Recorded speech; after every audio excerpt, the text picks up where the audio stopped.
Good morning, everyone. Today's workshop Wednesday is going to be on netiquette and video conferencing tips. So basically, do's and don'ts of when you are video conferencing, whether it's for school or you're an employee for work. So the number one thing we want to look at is that appearance does matter. So you want to groom yourself as you normally would, if you were going outside of the house to actually attend work and go to a meeting. There you want to be groomed, you want to have your hair combed, you want to have, I like to have a lot of Monco gear on when I'm on camera, just so I could be representing the college, just in case I'm in an external meeting, they know she's representing Monco. You want to dress presentable, right? So maybe from the bottom down, if you're not going to stand up, you don't necessarily have to, but definitely you want to be as presentable as possible. So if you're, doing a presentation for a class and it's more on the professional side, you might want to dress for that occasion as well, right? So keep in mind, you still want to dress for the occasion. So be mindful of what your excuse me, be mindful of what your presentation is going to be about, and then be mindful of what you would like to, how you would like to present yourself. And then be mindful that your appearance and anything else behind you might be distracting, right? So if you're wearing a nightgown or a head tie or a towel on your head as if you just came out of the shower, you definitely might be distracting some people on the call, because that's not something that you typically see somebody, that's not gear that you typically see somebody in. So you want to control your video and your audio. You want to have a quality webcam, speakers, and a microphone or headset. You want to make sure that you adjust your lighting and your volume so that you're able to be seen and heard properly and clearly. You want to hold meetings in a quiet environment. A lot of the times we choose an indoor location because outside noise like cars going by or buses or even like airplanes or birds, whatever, they could sound louder in our microphone to others than they do to us. So you would just want to be mindful of that. So indoor locations to control the ambient noise, or use noise canceling headphones. Now, noise canceling headphones, just a tip on that, that might work for you. Like it'll cancel out the noise so you can hear your call properly, but it might not help with everyone else on the call is kind of getting your audio a little bit stronger. So you don't want to sit directly in front of or beside a bright light or like a window or something, or else the audience all they see is like the bright light with a dark figure, a dark shadowy figure. You want to experiment with moving around. So if you have lamps or you have blinds or curtains, you want to open or close and see what lighting works best for you in that particular room. So your face is lit brightly and you can be seen on the screen. You want to be sure to have a strong internet connection, which sometimes I don't, unfortunately. If you're wireless, you want to try to remain close to the wireless router or the hotspot, whichever it is that you choose. And you want to consider maybe installing a signal booster in the areas of low signal strength in your home. When you have the option to choose a wired instead of wireless, you could probably do that. It'll definitely strengthen the connection. So you want to be aware of your backgrounds, right? Your lighting and any background glares that will make it hard for you to be seen. You want to be careful with that. Even I would say, sometimes the virtual backgrounds, Christine and I were talking about it earlier, like sometimes it makes you, kind of like look funny, or if you move a certain way, half of your face is gone, or, things like that. So you want to be mindful of those things as well. Try to provide a nice, plain, or minimally distracting background, right? So if you have a couple pictures up behind you, or, some sort of design or decoration, but nothing too crazy that, people are going to be trying to read or look at and not really be paying attention to you or your presentation. If your treadmill is in your office and you use it more as a place to hang laundry, then it's probably not the best visual effect for your audience, right? So you want to be mindful that those types of things are not directly behind you or in, like in your um in your camera screen, right? Again, another example Christine was saying earlier, she used the virtual background today because she feels like a lot of her office, her screen is so wide that she feels like a lot of the background in her office is being shown. And that's not really what she wants, right? She wants us to be looking at her, listening to her, and not paying attention to, if the dog walks in the back or something like that. You can't control everything in a mobile environment, but you should give it some thought to your background prior to your give some thought to your background prior to your meeting. So just think about, obviously think about everything that we spoke about previously, the room that you're in, the lighting, and the background. All of that stuff affects how you are seen on the screen. So practice ahead of time. So I think we mentioned this a little bit earlier. Um, about playing around like with the lighting and things like that. You also want to practice speaking into the camera, and not into the screen, right? So I'm reading right now. Oh, you guys can't even see me because I have my camera off, but I'm reading right now and I purposely turn my camera off so I don't look crazy, because I'm reading on the screen, and I don't want that to be distracting to you guys.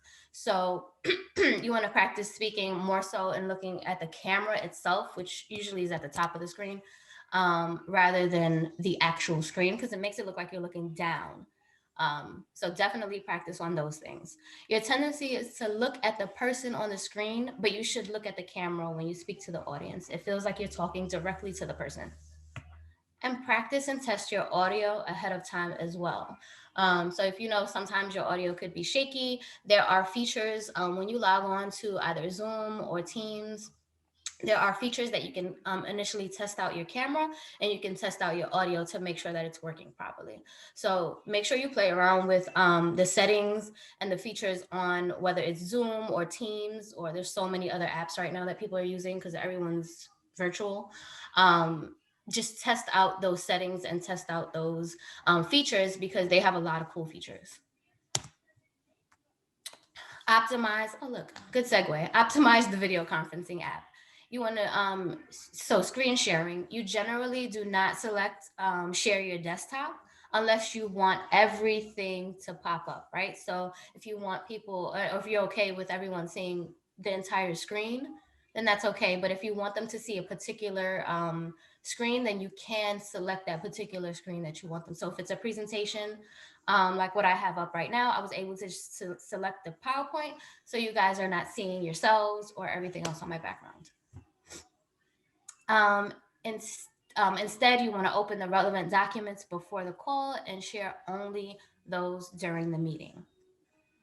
Use the chat and other functions when necessary. So a lot of the time when we are on, uh, meetings and things like that, we don't want to disrupt by speaking or taking ourselves off of mute. We can simply just put something in the chat, and then once the, host sees that, or sometimes they have someone looking at the chat for them, they will be able to kind of address your, question. And depending on the application being used, there may be other functions, that make participating easy, such as a raise hand option or clapping with you when you agree with something, right? Instead of interrupting someone. So, again, just make sure that you guys are familiar with the app that you're using and the features that it may have. You want to practice hosting, right? And that's important because if someone asks you to set up a Zoom meeting, you want to be able to schedule it and, host the meeting efficiently. So, a live video conference with the customer is not the time to explore its features, right? You don't want to be on with your professor or, with your success coach and be playing around with the settings at that time. You want to make sure that you're prepared at that meeting. Um, Make video appointments with internal, employees and friends to get used to Zoom. So initially, I know the team, Christine, Leslie, Mo, and I, we would kind of get on and just be looking at each other a lot of the time, right? Because we're trying to figure out, okay, we mute ourselves, we mute our camera. How do we get in and out? Is it, efficient and effective? Is this working for us? Some meetings work better in Zoom for us, and some meetings work better in Teams. So you kind of have to play around with it and see what works for you. You want to practice scheduling and inviting people to meetings. Like I said, just in case your professor or, whatever it is, whatever setting you're in, if you're an employee, if you have to set up a meeting, you want to be able to do that properly and have it on people's calendar. And that could be kind of tricky because it doesn't always, correlate the way you want it to. You want to learn how to mute and unmute the audience members and reassign the host role. So again, just playing around with the features and making sure that you are absolutely familiar with them, especially if you're hosting. During your meeting, you want to mute the mic when you're not speaking or when you have background noise. I think I've gotten really good at that. What do you guys think? I remember in the beginning, my team would always say, Steph, can you mute yourself? I hear Peppa Pig in the background. And I'm like, oh. You do that well, Steph. So I think I've gotten a pretty good hold of that. Thank you. But that's important, right? Because you don't want the audience to be distracted by what's going on in your background, as far as noise as well. Be mindful of your actions on video. Everyone can see you, right? So if you don't agree with something, or you get excited about something, remember, everyone can see that. Everyone can see your facial expressions, obviously, if your camera's on, and all of that. So definitely be mindful of those things.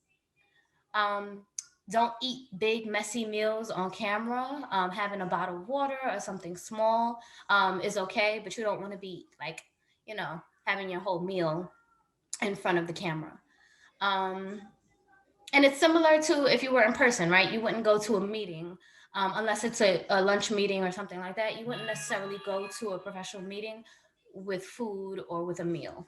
Maybe a bottle of water, maybe, a small little snack, but not a whole meal. Turn your camera off when necessary. And if you're stepping away or you have to take a quick break, definitely turn your camera off. I know for me that's super important because if I don't turn my camera off, I'll have, many coworkers talking to you guys all day. So I definitely have to make sure that I'm mindful of that. You want to minimize the distraction by being in a quiet environment without too many people or children in the background. Some people think that they are in the comfort of their home, so they can kind of just do whatever they want. It's my home, no one can tell me what to do in it. But when you're in these meetings, you do want to be mindful of how you're presenting yourself, and of the impression that you are leaving. Just as if you were at work, going to work. Your mindset about going to work or school shouldn't change just because you're virtual. All right, and that is the conclusion of my Netiquette presentation. This is actually my favorite part because I get to take you guys off of mute if I can get my camera to work, and we get to discuss what you guys just saw. Sorry, my computer's lagging a little bit. Give me one quick second.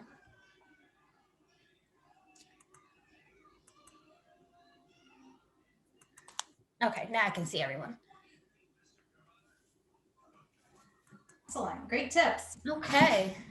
So I know we stop the recording or keep it on for Q&A? Yeah, we can definitely stop it for Q&A if you'd like.